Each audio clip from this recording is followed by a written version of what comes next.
Puji syukur orang panjatkeun ka Allah Subhanahu wa taala. Alhamdulillah dina siang ieu urang biasa ngariung dina rangga ngarojong ada nabi urang sakali anjeunna bade golongan ilmu di CGP. Mudah-mudahan saatosna urang mungkin memperhatuskeun CGP presentase seueur ilmu nu urang biasa diterapkan kanggo kamajengan orang kali orang terutama siswa-siswi karunia 2. Mudah-mudahan ku ayana CGP di sekolah orang biasa ngalangkah lebih maju dina pendidikan terutama dina mutu pembelajaran di sekolah orang langkung saya atau nanti langkung maju.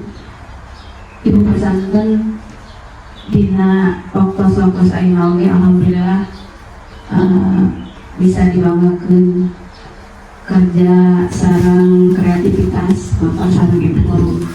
Hatur nuhun kasadayana. Waktu ayeuna kaleresan bade presentase anu CGP. Mangga urang ngarojong atanapi urang sakedik agengna biasa mulungan saat tadi disaurkeun biasa mulungan. Mudah-mudahan kanggo kamajengan sakola urang tapi lajeng panenten anu aya mah panen waktosna kanggo masihan saran atanapi pilih aya nu ditaroskeun ka anu bade presentase biasa panten mohon kemana dina di akhir panten adi aya acara diskusi urang dulikeun. Mudah-mudahan ku ayeuna kegiatan urang di sekolah ieu aya CGP biasa ngikutin sanes seueur di calon-calon mohon sok wios daftar margi kalaresan ayeuna teh diperluikeun seueur pisan kanggo kepala sekolah seueur nu kosong kelas calon teu aya. Ibu harapkeun di dieu seueur generasi penerus mangga diantos supados semangat kanggo mengikuti jejak Ibu Dewi CGP sebagai CGP. Mudah-mudahan sanes tiasa ringan manawi ti ibu sakitu. Mudah-mudahan kapalili kegiatan urang dinten ieu aya manfaatna kanggo urang sadaya. Billahi taufiq wal hidayah. Assalamualaikum warahmatullahi wabarakatuh.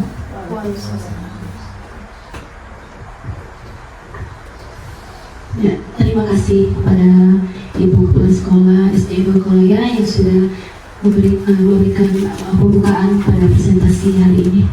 Bapak, Ibu guru hebat semuanya, sebelum saya mulai presentasi, saya punya pantun terlebih dahulu ya. Boleh semuanya bilang cantik saja ya, jangan cakep. Oke? Boleh? Air beriak tanda tak dalam. Cantik. Air tenang seperti berlian. Cantik. Kurang tarik, kurang keras suaranya. Ya, izinkan saya mengucapkan salam kepada hadirin sekalian. Assalamualaikum warahmatullahi wabarakatuh. Waalaikumsalam warahmatullahi wabarakatuh. Terima kasih Ibu Kepala SDN 2 Kaloya yang saya hormati dan rekan-rekan guru SDN 2 Kaloya yang saya cintai. Pertama-tama marilah kita panjatkan puja dan puji syukur kehadirat Allah Subhanahu wa taala yang telah memberikan rahmatnya, keberkahan kepada kita semua sehingga alhamdulillah kita semua bisa berkumpul pada siang hari ini. Kemudian sholawat serta salam semoga tetap tercurah limpah kepada junjungan kita Nabi Muhammad Sallallahu Alaihi Wasallam, kepada para sahabatnya dan tak lupa kepada kita selaku umatnya. Amin ya robbal alamin.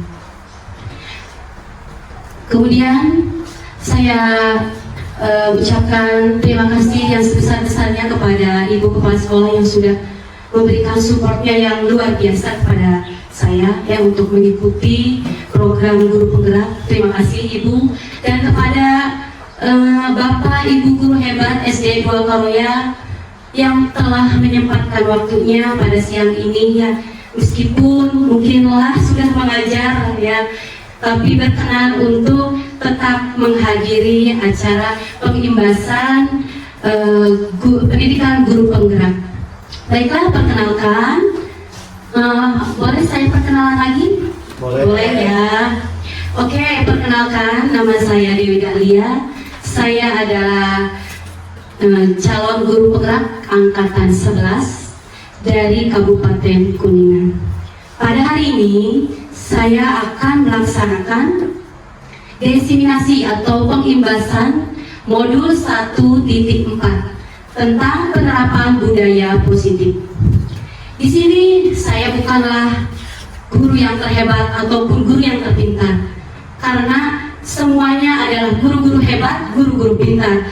Namun saya di sini hanya ingin sharing saja ya, ingin berbagi tentang ilmu yang saya dapatkan ketika saya sedang melaksanakan program guru penggerak. Mari kita silakan berdiskusi ataupun berkolaborasi dalam acara kegiatan ini. Baiklah, di sini tentang penerapan budaya positif. Budaya positif. Barangkali Bapak Ibu semua ada yang tahu atau pikiran yang terlintas di Bapak Ibu tentang budaya positif. Apa itu budaya positif? Boleh silakan. Ya. Jadi budaya positif di sini berarti pengaruh positif yang ingin diberikan kepada sekolah rekan kerja ya. Jadi apa yang sudah Bu Dewi pelajari, apa yang ilmu Bu Dewi sudah dapatkan, ingin berbagi mungkin dengan yang lain seperti itu. Bagus, terima kasih kepada Bu Ade. Boleh berikan tepuk tangannya ya. Iya. Boleh ya, gitu ya. Kita cairkan saja suasananya ya. Jangan terlalu serius ya. Oke, barangkali dari Bapak Ibu yang lain silahkan. Ada? Baik, terima kasih. Kita lanjutkan ya. Betul sekali kata Bu Ade, penerapan budaya positif itu adalah apa tadi? Pengaruh ya, pengaruh positif yang diberikan kepada rekan-rekan sejawat ataupun kepada siswa ya. Nanti kita akan bahas satu persatu. Baiklah, teman-teman semuanya, Bapak Ibu, di sini dalam budaya positif ada beberapa poin yang akan saya sampaikan, yaitu tentang perubahan paradigma belajar, teori kontrol ya, kemudian disiplin positif, keyakinan kelas, kebutuhan dasar manusia, motivasi perilaku manusia, posisi kontrol manusia, dan segitiga restitusi. Baiklah, untuk mencairkan suasana ya, sekarang kita ice breaking dulu ya. Boleh semuanya berdiri, boleh mengikuti ya semuanya, karena kebetulan saya kelas 1, wali kelas 1, jadi ice breakingnya yang ceria gitu ya, yang menari, menyanyi supaya menarik perhatian anak-anak. Boleh ya ikut semuanya.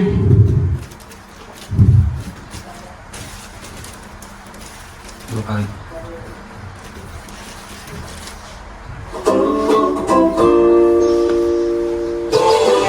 Jangan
pemanasannya, mencairkan suasana kita ya, kemudian yang meregangkan otot-otot kita supaya tidak terlalu serius begitu ya.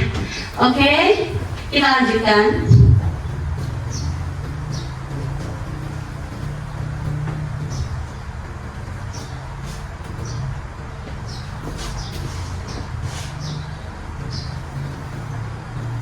Nah, di sini ada perubahan paradigma pembelajaran. Perubahan paradigma dalam proses pembelajaran dulunya awalnya berpusat pada guru atau teacher center. Nah, sekarang pembelajaran yang berpusat pada siswa atau learning center. Dia akan mampu mendorong siswa untuk terlibat secara aktif membangun pengetahuan, sikap, dan perilaku untuk membentuk profil pelajar Pancasila ya. Coba ada yang masih ingat apa itu teacher center?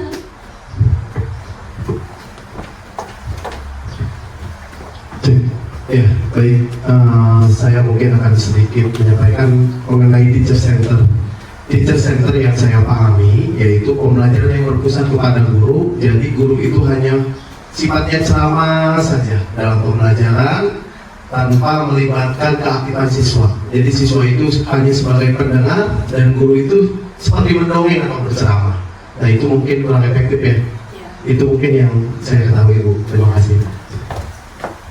Terima kasih Pak Henry. Kemudian sekarang, ya betul sekali kata Pak Henry tadi bahwa teacher center itu pembelajarannya berpusat kepada guru. Jadi guru hanya memberikan mentransfer ilmu pengetahuan kepada murid. Jadi muridnya fasih, guru yang aktif.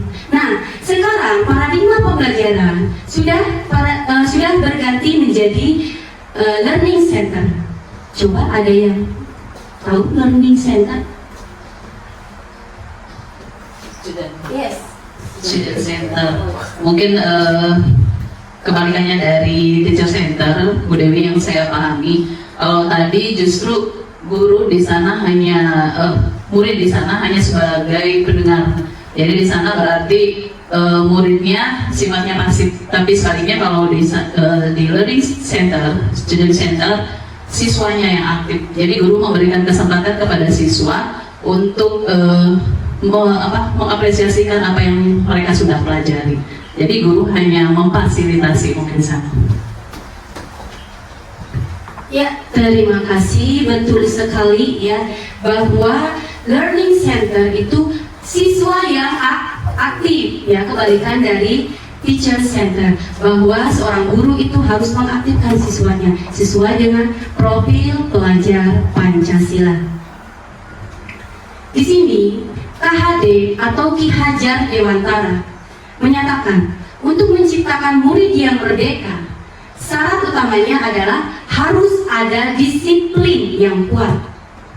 Disiplin yang dimaksud adalah disiplin diri yang memiliki motivasi dari dirinya, dari internal bukan eksternal ya. Manfaatnya disiplin diri ini dapat menggali potensinya menuju kepada sebuah tujuan dihargai dan bermakna, yaitu mempelajari bagaimana cara kita mengontrol diri kita, kemudian mempelajari bagaimana menguasai diri untuk memilih tindakan yang mengacu pada nilai-nilai yang kita hargai. Selanjutnya bisa bertanggung jawab, itu ya yang utamanya bisa bertanggung jawab terhadap apa yang dilakukannya, karena mereka mendasarkan tindakan mereka pada nilai-nilai kebajikan universal. Nah, di sini disiplinnya itu ada sebuah miskonsepsi yang terjadi di lingkungan kita. Ada suatu ilusi seorang guru. Guru itu di sini, guru dapat mengontrol murid. Nah, ini ada miskonsepsi ya di sini. Pada dasarnya kita tidak dapat memaksa murid untuk berbuat sesuatu jikalau murid tersebut memilih untuk tidak melakukannya. Walaupun tampaknya kita sedang mengontrol perilaku murid, Hal ini karena murid tersebut sedang mengizinkan dirinya untuk dapat dikontrol. Namun sebenarnya kita tidak bisa mengontrol diri murid sendirinya. Teori kontrol menyatakan bahwa semua perilaku memiliki tujuan.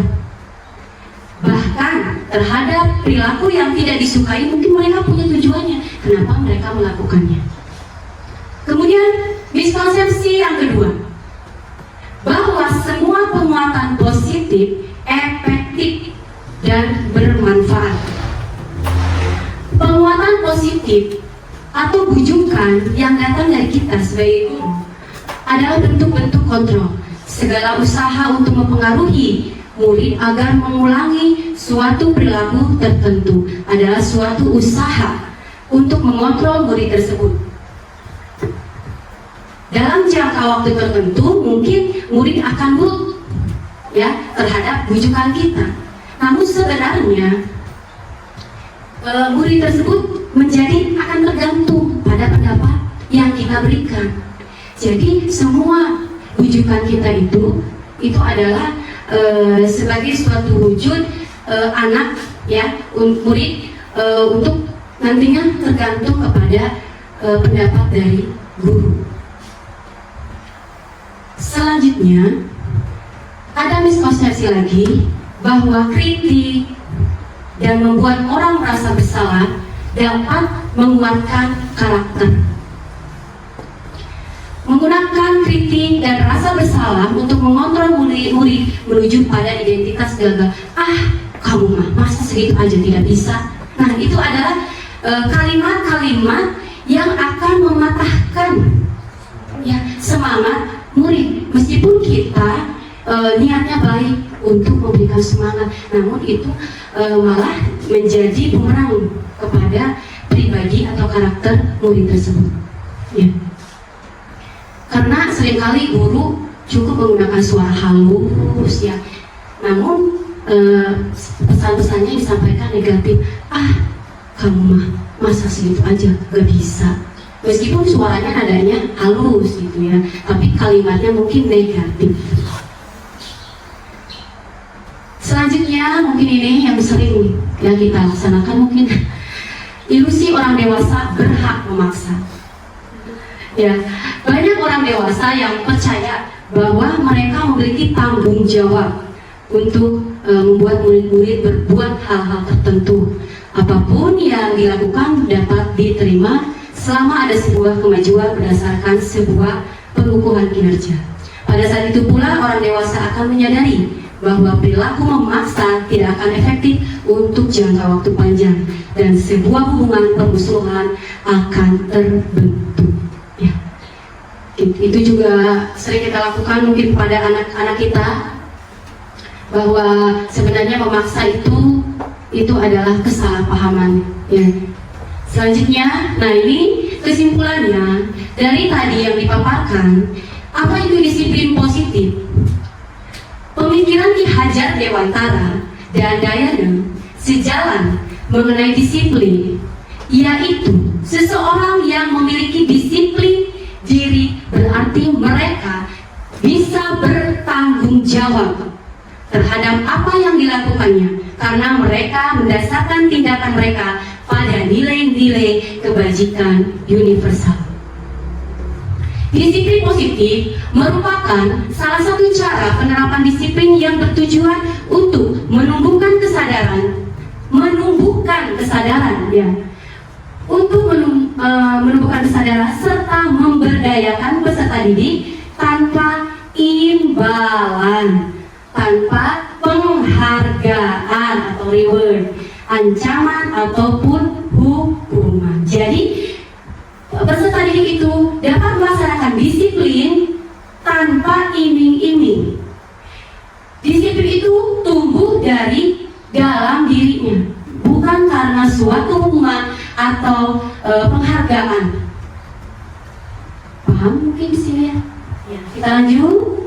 Oke, lanjut ya. Serius sekali ya. Ayo.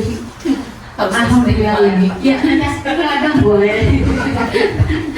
Oke, di sini kesimpulannya, sebagai pendidik, tujuan kita mewujudkan peserta didik yang mempunyai disiplin diri, sehingga mereka berperilaku pada nilai-nilai kebajikan dan memiliki motivasi intrinsik dari dalam dirinya. Ya, kalau hukuman, reward, penghargaan itu termasuknya motivasi eksternal. Tapi di sini disiplin positif harus memiliki motivasi intrinsik dalam dirinya. Ya. Lanjut ya.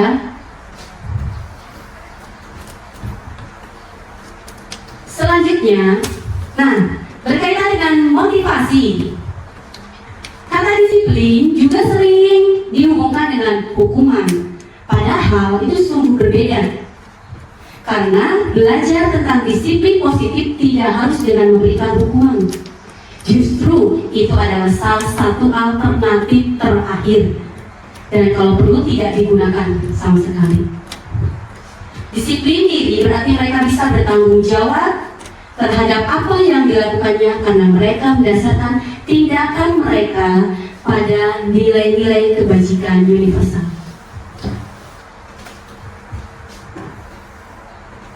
Nah, di sini yang tadi sudah dibahas. Nah, ada 3 motivasi perilaku manusia. Kenapa peserta didik dapat melakukan suatu perbuatan? Ada motivasinya. Ya. Di sini motivasinya, Diana Gosden dalam bukunya Destructive School Discipline menyatakan ada 3 rasa motivasi perilaku manusia.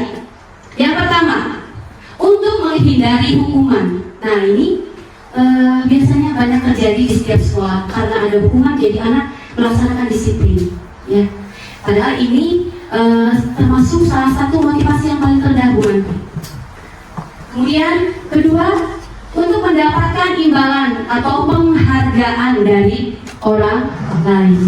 Ini juga merupakan suatu motivasi eksternal dari luar yang mungkin akan menjadi bumerang untuk anak karena hanya mengharapkan imbalan, penghargaan, pujian.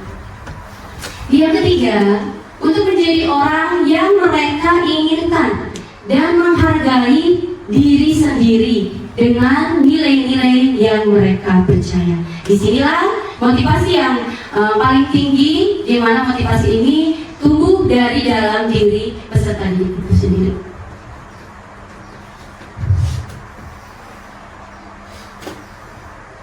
Nah, di sini untuk menghindari ketidaknyamanan atau hukuman. Ini adalah tingkat rendah dari motivasi perilaku manusia. Biasanya orang yang motivasi perilakunya untuk menghindari hukuman akan bertanya, apa ya yang akan terjadi apabila saya tidak melakukannya? Sebenarnya mereka sedang menghindari permasalahan yang mungkin muncul dari pengaruh pada mereka secara fisik, psikologis maupun tidak terpenuhinya kebutuhan mereka. Bila mereka tidak melakukan tindakan tersebut, mereka takut terkena hukuman. Ya. Kemudian untuk mendapatkan imbalan, nah ini biasanya banyak ya, untuk mendapatkan imbalan, penghargaan dari orang lain. Ya. Satu tingkat di atas motivasi yang pertama. Di sini orang berperilaku untuk mendapatkan imbalan atau penghargaan dari orang lain. Orang dengan motivasi ini akan bertanya, apa yang akan saya dapatkan apabila saya melakukannya? Mereka melakukan sebuah tindakan untuk mendapatkan pujian dari orang lain yang menurut mereka penting dan mereka letakkan dalam dunia berkualitas mereka.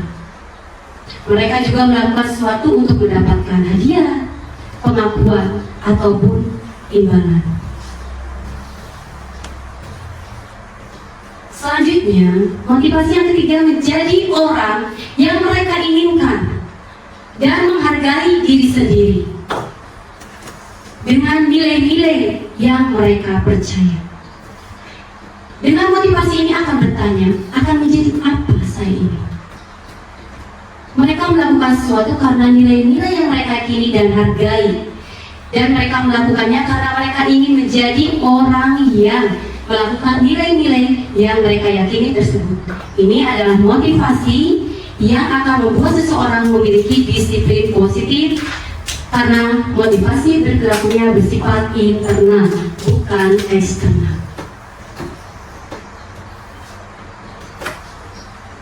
Nah, di sini untuk menerapkan disiplin positif ada yang namanya keyakinan kelas.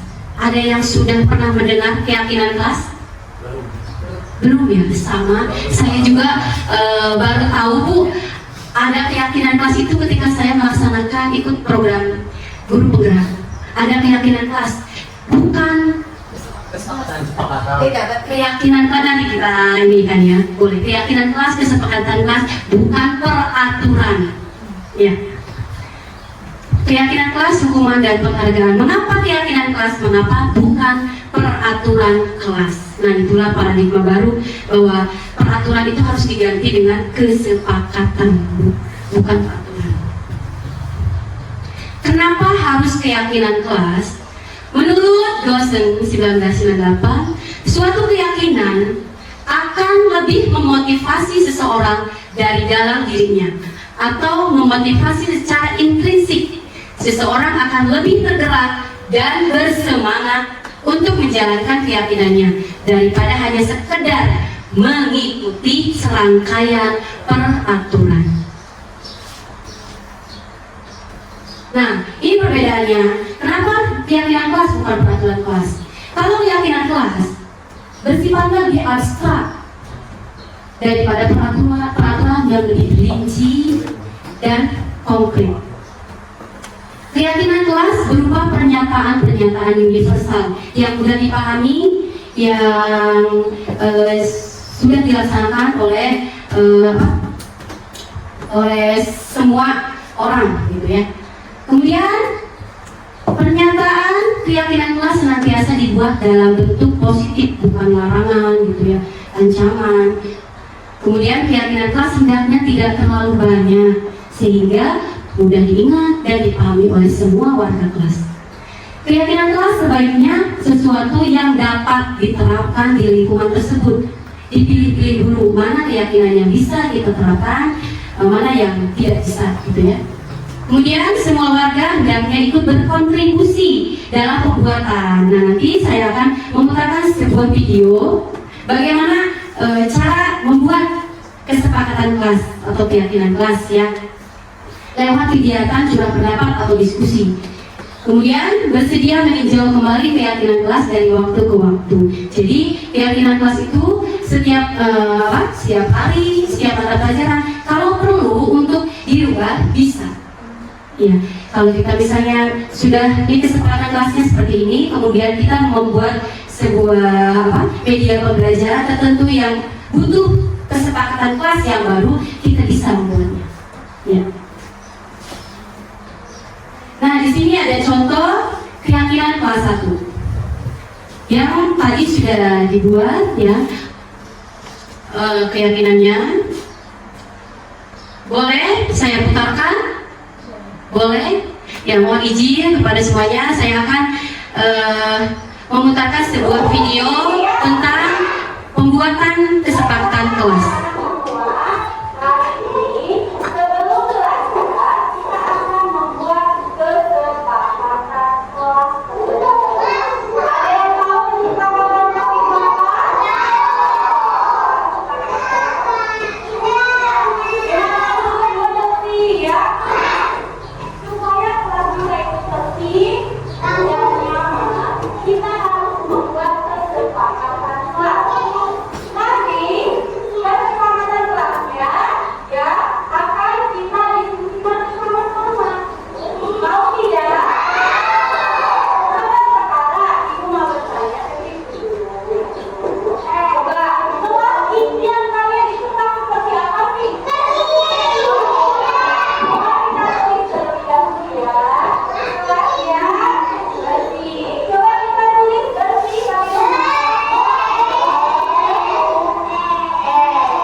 Oke, di sini tadi untuk mengawali kita sebagai guru menyampaikan dulu apa itu kesepakatan kelas. Kemudian kalau saya di kelas 1 dengan cara berdiskusi ya, dengan cara memberikan pendapat kepada siswa. Namun mungkin di kelas tinggi boleh secara berkelompok ataupun menuliskan di kertas Ya, menuliskan di kertas apa sih kelas impian mereka, kelas yang seperti apa yang mereka inginkan. Boleh itu ditampung semua pendapat dari siswa. Ya, nanti setelah itu, nah di sini saya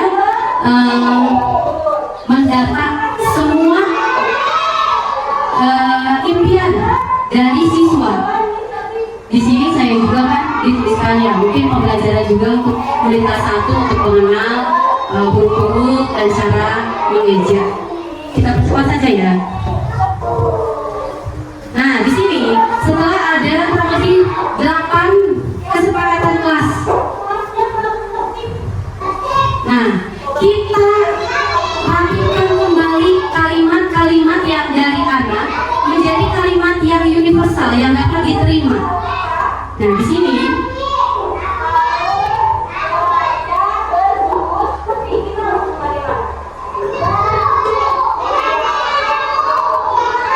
contohnya di sana kelasnya pilih bersih. Nah, kita buat kalimat positif, kalimat yang bisa diterima oleh semua siswa. Nah, di sana menjaga kebersihan.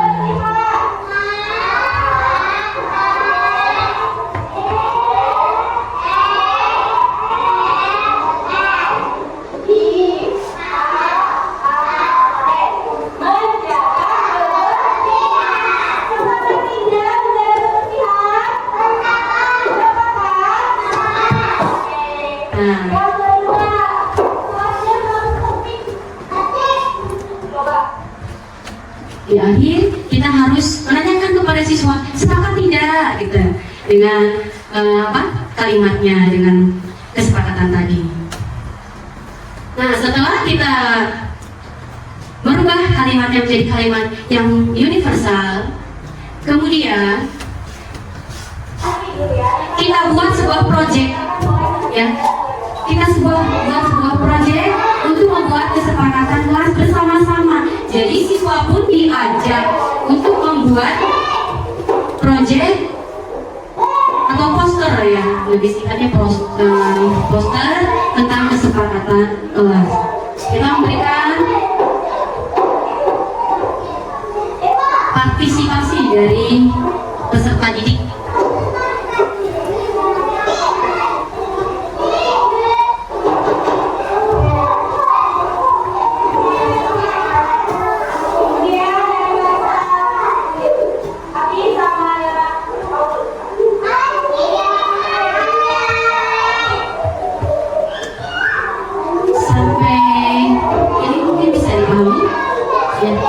Oke, kita percepat ya. Di akhir kita buat lagi sebuah penguatan, ya, penguatan kepada seluruh peserta didik untuk menyepakati semua kesepakatan kelas.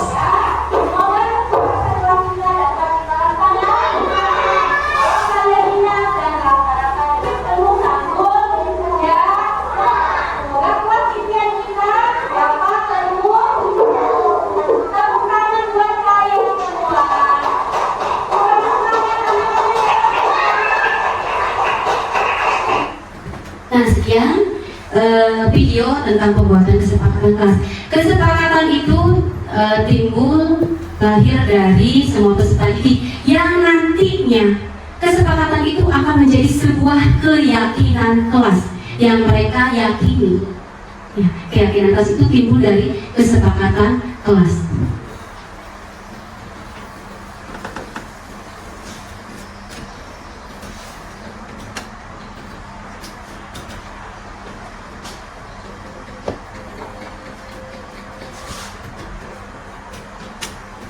Next ya. Nah, ketika kita membuat kesepakatan kelas itu harus memperhatikan kebutuhan dasar manusia. Bisa tolong dibacakan ya supaya tidak ngantuk deh. Kebutuhan dasar manusia itu merupakan unsur-unsur yang dibutuhkan oleh manusia dalam mempertahankan keseimbangan fisiologis maupun psikologis yang bertujuan untuk mempertahankan kehidupan dan kesehatan. Ya, mungkin semuanya punya kebutuhan ya, kebutuhan dasar manusia. Apa itu kebutuhan dasar manusia? Ada 5. Bu Popi, di sini kebutuhan bertahan hidup. Bu Popi butuh bertahan hidup? Butuh. Apa saja yang dibutuhkan untuk hidup? Yang bisa Untuk kebutuhan sehari-hari, ya, bagaimana kita biar sehat, biar bisa menjalankan kehidupan sehari-hari, yaitu dengan mungkin cara makan, ya minum, terus misalkan menjaga diri kita supaya tetap bisa menjalankan kebutuhannya sehari-hari. Ya seperti itu. bagus sekali.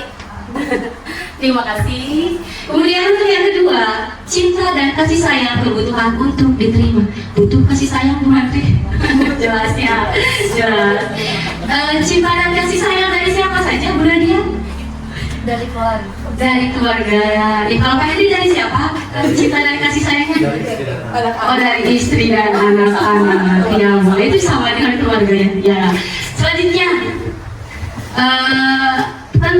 kebutuhan penguasaan, kebutuhan pengakuan atas kemampuan. Kemudian yang keempat, kebebasan. Kita butuh bebas? Butuh tidak bebas? Bebas apa coba? Berdemokratis. Oh, berdemokrasi, oke. Berdemokrasi. Kalau apa Rum? Butuh kebebasan apa? Kebebasan berekspresi. Berekspresi ya. Kalau kita, ibu-ibu, bebas shopping mungkin. Bebas dari apa? Dari pekerjaan rumah tangga gitu. Dan kelima, kita butuh kesenangan. Ya, membutuhkan untuk merasa senang, enjoy, happy. Jangan dibuat pusing, yang dibuat sedih ya. Itulah kebutuhan yang harus kita penuhi, dan anak pun, peserta didik pun butuh ini. Kelima kebutuhan ini harus kita pertimbangkan ketika kita akan mengajar, memberikan pembelajaran kepada siswa. Oke, selanjutnya ada posisi kontrol. Betul ya? Betul ya Bu? Posisi kontrol ya, ngomongnya betul Ibu. Posisi kontrol. Di sini posisi kita sebagai guru ada 5. Ada posisi penghukum. Cung, yang suka menghukum. Kemudian posisi pembuat merasa bersalah. Oke, selanjutnya posisi teman. Dan posisi pemantau, dan kelima posisi manajer. Wah, hebat gaya manajer. Oke, di sini posisi penghukum. Bisa ada yang menjelaskan posisi penghukum? Bu Menteri boleh? Boleh. Yang dimaksud dari 5 posisi kontrol diantaranya yaitu ada posisi penghukum. Ini berarti jika kita mengamati seseorang atau misalnya sebagai guru ya, kita harus sekali-kali ada di dalam posisi penghukum, tapi bukan berarti ini diterapkan dalam setiap hal ya. Ini sewaktu-waktu dan bertujuan untuk tetap memotivasi siswa. Jangan sampai anak merasa bersalah terus tidak mau merubah kesalahannya. Tapi posisi penghukum diterapkan untuk supaya anak bisa merubah kesalahan dan tidak melakukannya lagi untuk supaya diulangi. Mungkin itu. Setuju tidak dengan posisi penghukum? Insya Allah setuju. Masih positif ya. Baiklah, semua mungkin mempunyai tujuan positif ya. Kemudian di sini posisi pembuat merasa bersalah, silakan. Boleh. Oh iya. Posisi pembuat merasa bersalah berarti tadi Eh, berarti posisi guru di sana adalah ketika memberikan kepada siswa, itu berarti si siswa memang merasa apa namanya, mengakui mungkin ya, tetapi mungkin seperti tadi yang Bu Menteri sampaikan bahwa di sana kita posisi membuat merasa bersalah. Yang kita inginkan, yang kita harapkan si siswa itu ada efek positif setelah diberi nasihat atau apa oleh gurunya mungkin di sana ya. Jadi bukan semata-mata kita sebagai guru membuli siswa atau bagaimana sehingga siswa merasa bersalah, tetapi yang kita harapkan di sana efeknya positif, itu yang kita harapkan sebagai pendidik untuk siswanya ya. Izin sambil dulu. Seperti itu mungkin Bu Dewi. Saya boleh.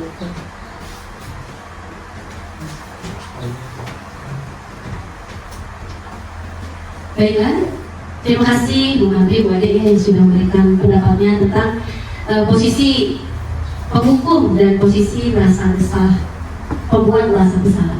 Kemudian di sini ada ketiga, posisi teman. Barangkali ada yang mau berbagi pendapatnya tentang teman, memposisikan kita sebagai teman kepada peserta didik.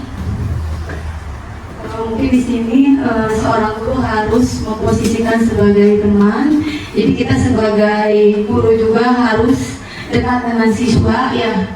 Apabila ada anak yang bermasalah atau misalkan contoh tidak mengerjakan PR, kita harus menjadi teman mereka sehingga mereka itu merasa tidak canggung untuk istilahnya bercerita terus terang apa kendala sehingga mereka bermasalah dengan temannya. Jadi kita posisinya harus sebagai teman sehingga mereka itu merasa dekat dengan guru, tidak canggung ataupun tidak merasa jauh, sehingga siswa itu merasa dekat dan bebas sehingga bisa curhat dan menerima masukannya dari guru tersebut. Jadi kita harus dekat dengan siswa sehingga mereka menerima kita ini sebagai temannya. Tetapi kita harus bisa membedakan mana yang kira-kira siswa ini memberikan masukan yang baik ataupun memecah belah siswa tersebut. Jadi supaya kita dapat dekat dengan siswa tersebut. Mungkin segitu pendapat dari saya. Ya, terima kasih Bu Popi yang sudah memberikan pendapatnya ya tentang posisi teman. Baiklah, kita lanjutkan saja. Yang di sini posisi pembuku, yang memang pasti semua apa yang kita lakukan itu punya tujuannya baik untuk mendisiplinkan siswa. Namun cara-cara yang kita lakukan itu secara keilmuan, secara fisiologis, apakah bisa diterima atau tidak gitu ya, dan akan mempengaruhi atau tidak tentang karakter yang akan terbentuk dari peserta didik. Seperti contoh tadi pembuku, tadi kita posisi pembuku bertujuannya baik. Namun di sini posisi pembuku biasanya menggunakan hukuman fisik atau verbal. Jadi kita sebagai guru itu memaksa siswa mentaati peraturan, kalau tidak dihukum. Nah, guru-guru yang menerapkan posisi penghukum akan berkata, patuhi aturan saya, atau awas kalau selalu saja salah. Guru seperti ini senantiasa percaya hanya ada satu yang benar agar pembelajaran bisa berhasil, yaitu cara dia yang betul, anak-anak salah gitu ya. Kemudian membuat merasa bersalah. Pada posisi ini biasanya guru akan bersuara lebih lembut.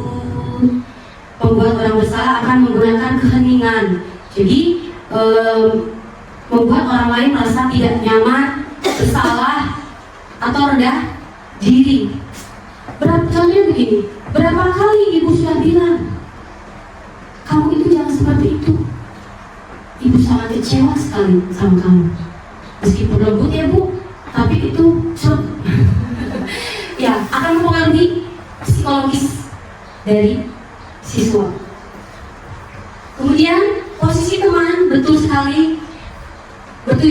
agar supaya lebih dekat ya, Bu, Pak, supaya lebih dekat. Namun posisi di sini berupa hubungan yang terjalin antara guru dan murid, di mana menggunakan hubungan yang baik dan humor untuk mempengaruhi seseorang. Mereka akan berkata, ayo bantulah demi ibu ya, ayo ibu bantu nanti ya. Nah, justru dengan posisi teman ini akan membuat ketergantungan kepada siswa.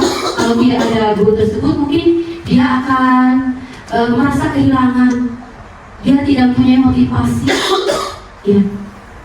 Kemudian posisi keempat, posisi monitor atau pemantau. Tugas guru ini mengawasi, ya, mengawasi gerak-gerik siswa. Kalau siswa salah sedikit, mereka langsung mengingatkan. Ini posisi pemantau. Dan terakhir, posisi manajer. Nah, disinilah posisi manajer sebagai salah satu posisi yang harusnya kita terapkan sebagai seorang guru, di mana posisi mentor di sini atau manajer, guru berbuat sesuatu bersama dengan murid, mempersilahkan murid mempertanggungjawabkan perilakunya, mendukung murid agar dapat menemukan solusinya atas permasalahan sendiri. Seorang manajer telah memiliki keterampilan di posisi teman maupun pemantau, dan dengan demikian bisa jadi di waktu-waktu tertentu kembali pada kedua posisi tersebut bila diperlukan. Jadi posisi manajer ini perpaduan antara posisi teman dan posisi pemantau. Sebaiknya kita sebagai seorang guru harusnya ya baiknya itu posisi yang paling bagus itu posisi manajer. Nah, coba sekarang saya bagikan bunga-bunga, bukan bunga ini, bunga-bunga. Posisi apa yang sudah Bapak Ibu laksanakan di antara kelima posisi kontrol di sini? Yang sudah Bapak Ibu laksanakan ya. Silakan ditulis. Boleh ditulis dan silakan ditempelkan di sini. Kita bisa melihat. Silakan di papan ini yang sudah Bapak Ibu laksanakan. Boleh, jujur ya, jujur-jujuran.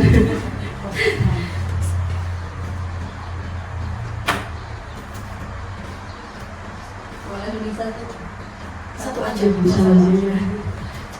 Anu manajer. Cita-citanya jadi manajer. Sekarang juga ya. Udah Bu. Tempel. Tidak boleh ditempel. Saya ingin melihat.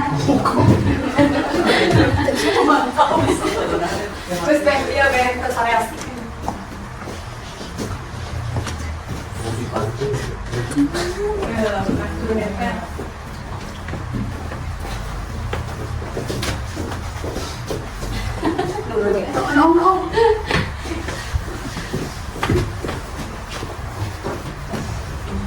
Iya, terima kasih. Ya, di sini coba saya akan bacakan posisi kontrol yang ada di lingkungan sekolah kita ya.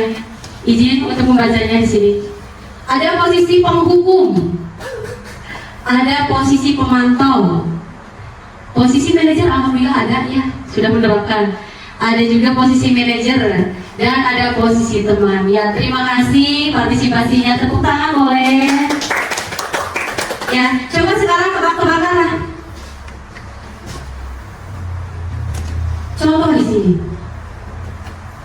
Ada sebuah kasus, jeng-jeng ya.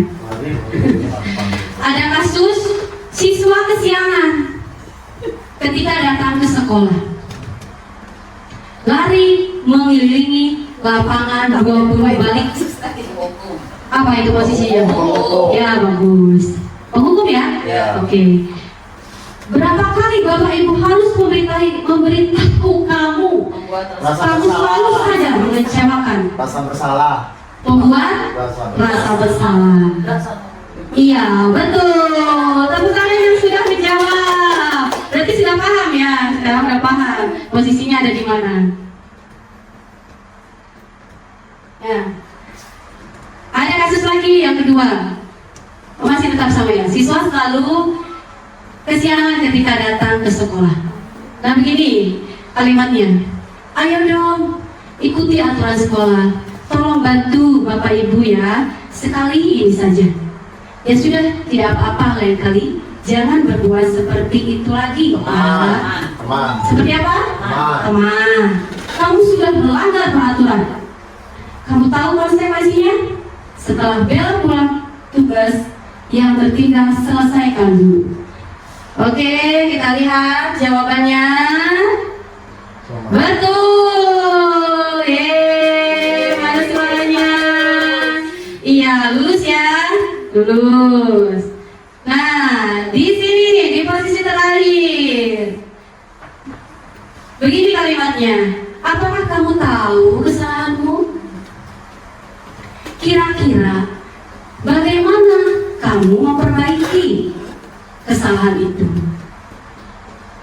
Posisi manajer.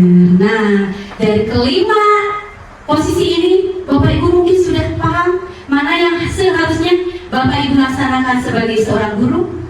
Posisi mana? Merasa bersalah. Hukuman bersama. Ya, bagaimana? Posisi manajer ya. Ayo kita bersama-sama sedikit-sedikit merubah kebiasaan perilaku ya, karakter kita yang memang sesuatu yang baru ya Bapak Ibu ya. Saya juga sesuatu yang baru sama sedang mempelajari. Mari kita belajar bersama-sama supaya apa yang kita laksanakan kita dapat terapkan di lingkungan sekolah dan di lingkungan kelas kita. Nah, di sini masih ada nih. Saya kecewa dengan kamu. Posisinya apa? Buat bersama-sama. Iya, pembuat. Jeng, pembuat rasa bersalah. Ya, ayo. Pokoknya kamu harus sebut apa ini? Ya, gampang sekali nih. Bersih banget. Ya, Bisa. Nah,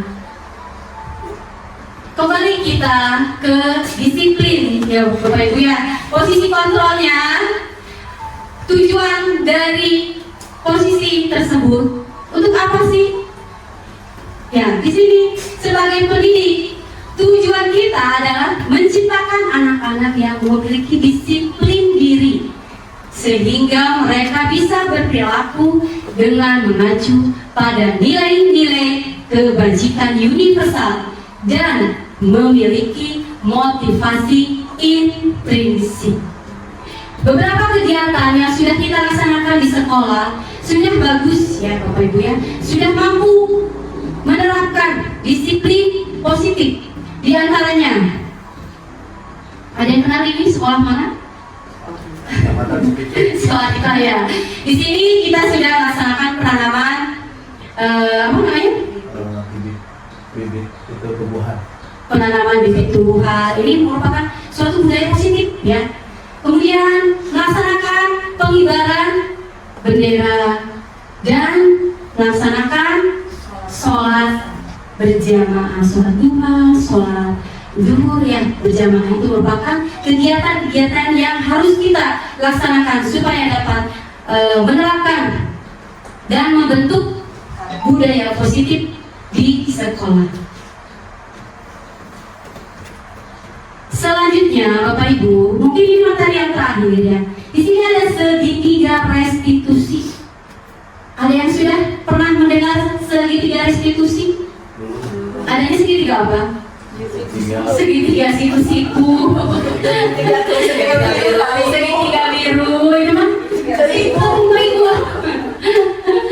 Nah, di sini ada lagi sesuatu yang baru di dunia pendidikan ya Bapak Ibu ya.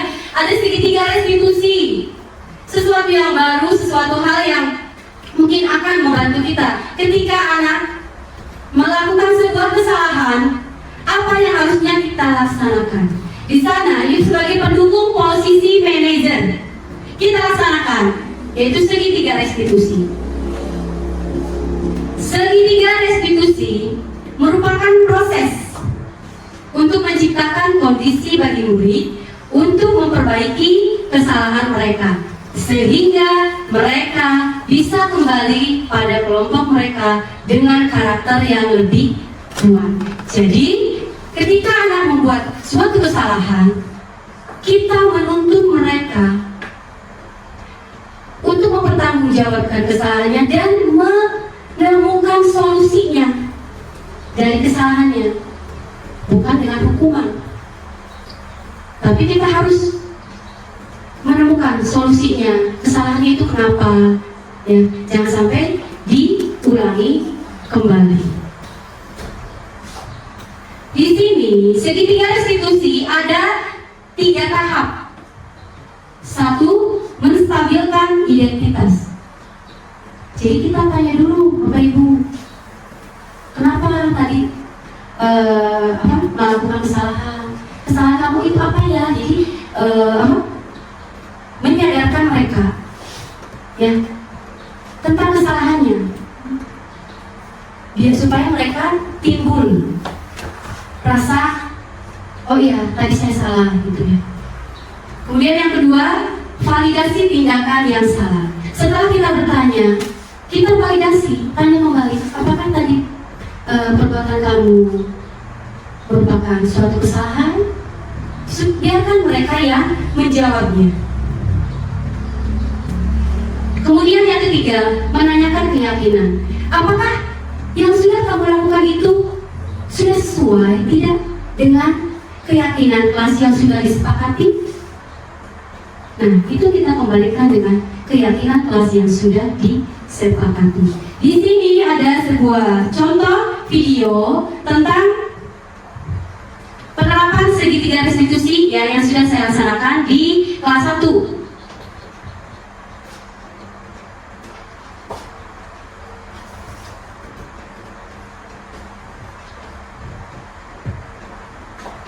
Boleh di sini.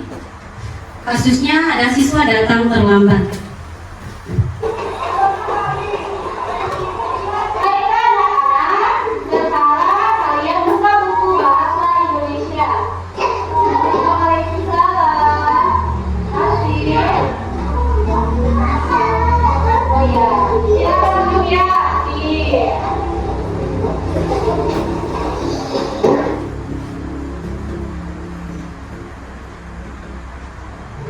Selamat pagi Asyik. Saya tahu tidak kenapa itu namanya.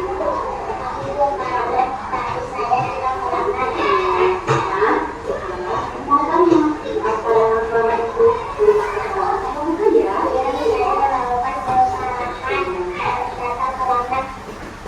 Jadi ibu mengambil hasil di sini bukan melakukan sesuatu yang salah. Ibu bukan melakukan kesalahan yang sama seperti si Asyik. Mungkin juga masalah ingin tahu kira-kira masalah hasil dalam kelas itu kenapa ya? Kenapa hasil dalam kelas?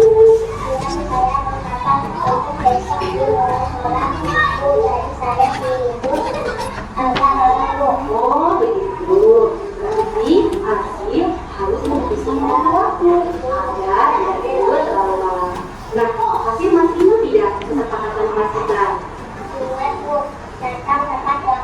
Baik. Nah, kira-kira bagaimana cara hasil untuk memperbaikinya? Saya akan menerapkan saat bergaduh dan tidak diulang lagi. Baiklah, semoga yang hasil kesepakatan tadi dapat hasil laksanakan ya. Dan semoga kedepannya hasil tidak berkesulitan lagi dan datang terlambat lagi. Semoga hasil menjadi hasil yang sukses dan hafalannya di musola diberi kemudahan ya. Nah, sekarang silakan Arti istirahat dulu. Semangat ya, kita harus bersama ibu. Terima kasih. Serius sekali ya. Serius sekali penontonnya. Mungkin itu adalah salah satu penerapan segitiga restitusi yang di kelas 1. Nah, video itu juga termasuk video penutup dari presentasi.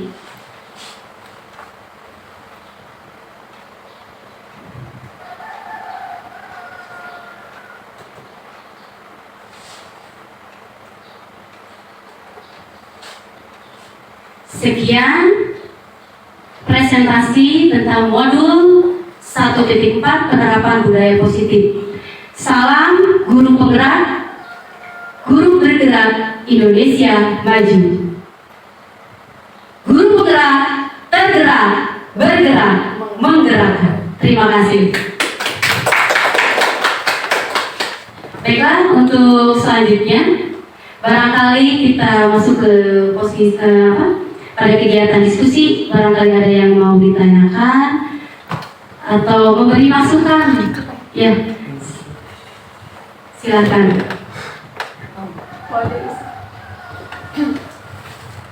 Izin sambil minum.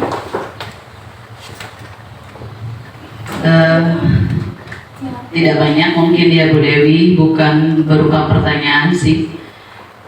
Sebelumnya mungkin saya pribadi dan mungkin juga rekan-rekan mengucapkan terima kasih atas budaya positif yang sudah diberikan oleh Bu Dewi. Terima kasih atas sharing yang sudah disampaikan untuk kita. Banyak sekali mungkin setelah tadi pemaparan materi yang sudah dipaparkan oleh Bu Dewi, hal-hal yang mungkin sebelumnya kita tidak tahu. Alhamdulillah hari ini kita mendapatkan beberapa ilmu, mungkin wawasan yang baru yang insya Allah nanti akan bermanfaat untuk kita. Sedikit mungkin ini juga berkaitan dengan tadi disiplin positif. Ada kita mungkin di sini sebagai para pendidik, bukan hanya harapan kita semua mungkin ini bukan hanya sebagai tadi pemberi hukuman lah, pembuat rasa bersalah untuk siswa, tetapi yang mungkin harapan kita semua, kita di sini bisa memberikan sebagai motivasi positif yang kita sendiri sebagai gurunya menjadi motivator untuk siswa. Terkadang siswa itu kan kalau melihat guru, kalau ke guru itu mungkin ada hal-hal yang baik yang bisa kita sampaikan atau misal kita contohkan sendiri gitu. Jadi posisinya kita di sini juga sebagai motivator, bukan hanya sebagai pengatur mungkin di sini ya. Terkadang siswa itu kan kalau melihat guru, kalau ke guru itu mungkin ada hal-hal yang baik yang bisa kita sampaikan atau misal kita contohkan sendiri gitu. Jadi posisinya kita di sini juga sebagai motivator, bukan hanya sebagai pengatur mungkin di sini ya, bukan hanya sebagai pengatur untuk siswa, tetapi mudah-mudahan kita juga bisa memberikan menjadi sebuah motivator untuk siswanya.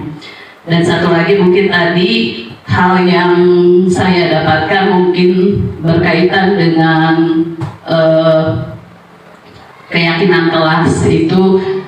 Saya pribadi sendiri mungkin baru tahu ya, baru tahu lah mungkin ya tentang keyakinan kelas tadi. Jadi pada dasarnya keyakinan kelas itu terbentuk dari kesepakatan kelas yang kita sepakati bersama, dan akhirnya setelah disepakati akhirnya menjadi keyakinan kelas gitu.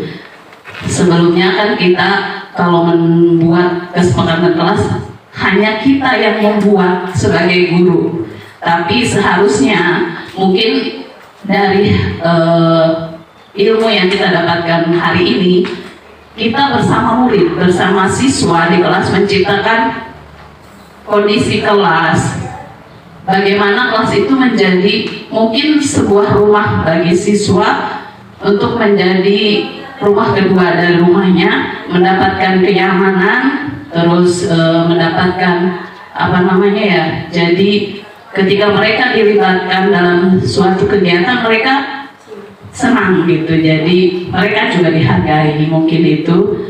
Jadi intinya saya ucapkan terima kasih. Saya pribadi juga mungkin bukan hanya saya pribadi, tetapi mungkin yang lainnya juga sama Bu Dewi. Mudah-mudahan dengan apa yang Bu Dewi dapatkan dari kegiatan calon guru penggerak bisa memberikan wawasan baru untuk kita. Gitu. Terima kasih.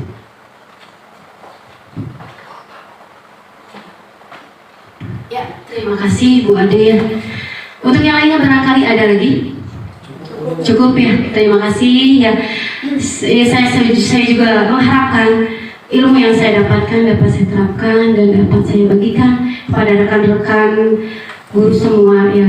Bukan bermaksud untuk menceramahi, tapi saya bermaksud untuk berbagi. Karena sebagai seorang guru saya sadar saya butuh pembaharuan dalam pendidikan.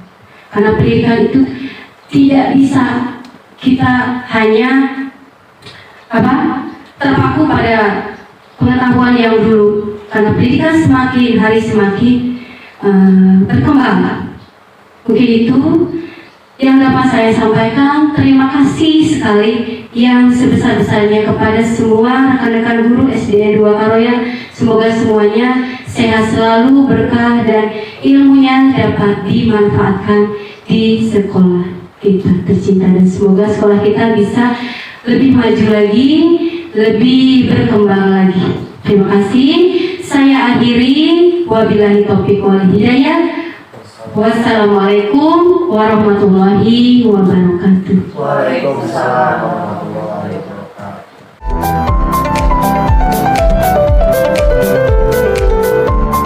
Alhamdulillah dengan adanya presentasi dari CGP ya, kita mudah-mudahan bisa melangkah lebih baik ya.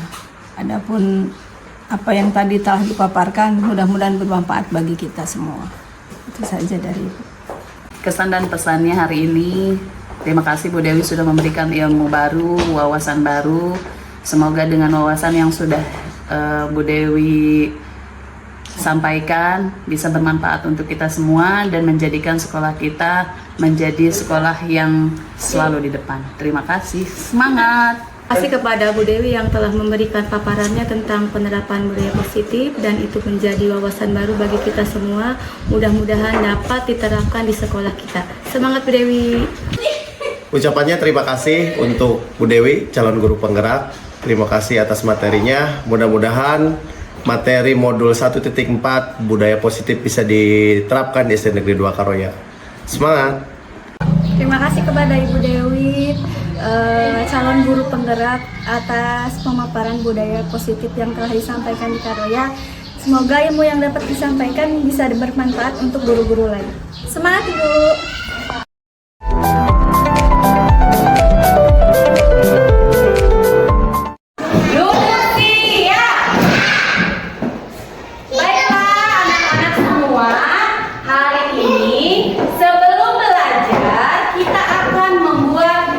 Kesepakatan kelas terlebih dahulu. Ada yang tahu kesepakatan kelas itu apa?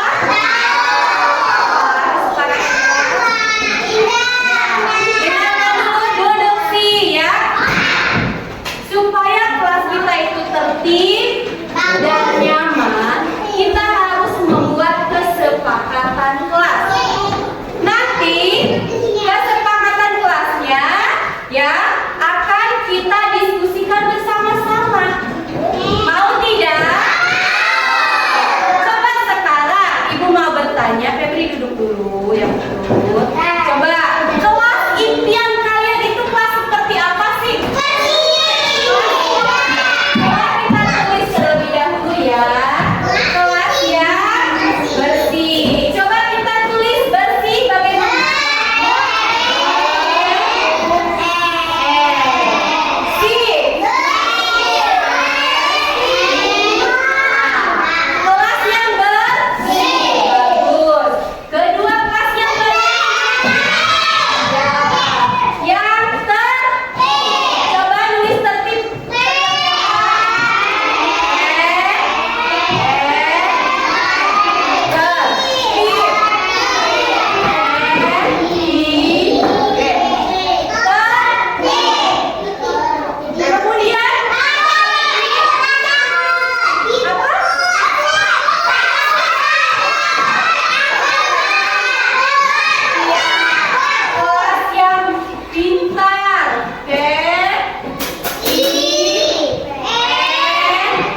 Wassalamualaikum warahmatullahi wabarakatuh.